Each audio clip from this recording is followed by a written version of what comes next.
আমাদের ছোটবেলায় প্রতিযোগিতার ইঁদুর দৌড়ের চাপ ছিল না বলে আমরা আকাশ, নদী, আদিগন্ত মাঠের মধ্যে রূপকথার গল্প খুঁজে পেয়েছিলাম।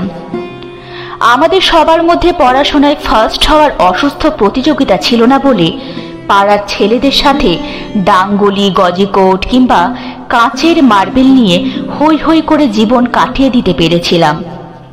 স্কুল ছুটির পর বিকেলে মাঠের আলপথ বেয়ে অনাবিল আনন্দে পৌঁছে যেতে পারতাম খেলার মাঠে, কিংবা শীতকালে ধান তোলার সময় ধানের গাদার মধ্যে লুকোচুরি খেলায় মেতে যেতে পারতাম নির্ভাবনায়।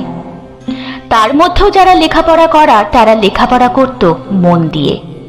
তাদের মধ্যে কেউ কেউ আজ ডাক্তার হয়েছে, কেউ কেউ ইঞ্জিনিয়ার অথবা অন্য কোনো পেশায় সফলও হয়েছে।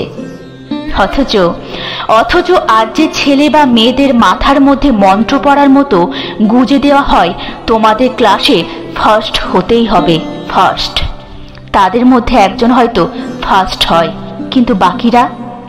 ফার্স্ট হওয়া অবশ্যই কৃতিত্বের, কিন্তু যার মধ্যে সেই সামর্থ্য নেই তার বাবা মাও চায় তাদের সন্তান ফার্স্ট হোক, ফার্স্ট, নইলে সোসাইটিতে যে সম্মান থাকবে না।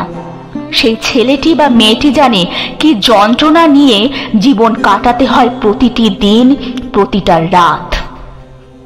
স্কুলের ফার্স্ট হওয়া ছেলেটির প্রত্যেক পরীক্ষার আগে নিয়ম করে জ্বর আসে, বমি হয়।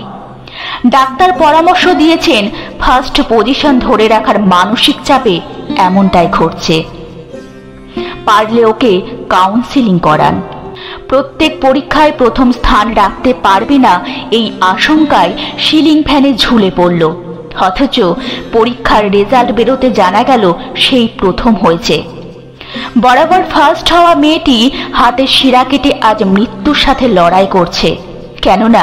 কেননা মা তাকে বলেছে ফার্স্ট হতে না পারলে পড়া ছাড়িয়ে দিয়ে তাকে বিয়ে দিয়ে দেবে। ফার্স্ট বয়, ফার্স্ট গার্ল, লাইমলাইটের সব আলোর ফোকাস তার দিকে পড়া চাই। রেজাল্ট বেরোনোর দিন সমস্ত হাততালি তার পক্ষেই হওয়া চাই, এক চুলো এদিক ওদিক হওয়া চলবে না। ক্লাস 2তে পড়া মেয়েটি নাকি সেই দিনের ক্লাসের পড়া শেষ করতে না পারলে সারা রাত ঘুমোতে পারে না। কি মাইন্ডসেট দিয়ে তাকে তৈরি করা হচ্ছে!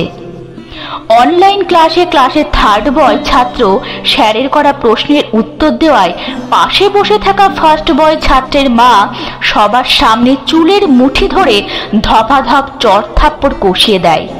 থার্ড বয় পারল, আর তার আগে সে কেন পারবে না? সে যে ফার্স্ট বয়। সবার আগে ছুটতে হবে, সবার আগে পৌঁছতে হবে। বাবা মা অনেক টাকা খরচ করে দামি স্কুলে পড়াচ্ছে, তার রিটার্ন তো তাকে দিতেই হবে। এভাবেই চাপ নিতে নিতে ভুলতে হয় খোলা আকাশে মেঘের বাড়ি, গাছের ডালে শীষ তোলা পাখিদের কলতান, কিংবা গাছের পাতায় খেলে যাওয়া আলো আঁধারি খেলা।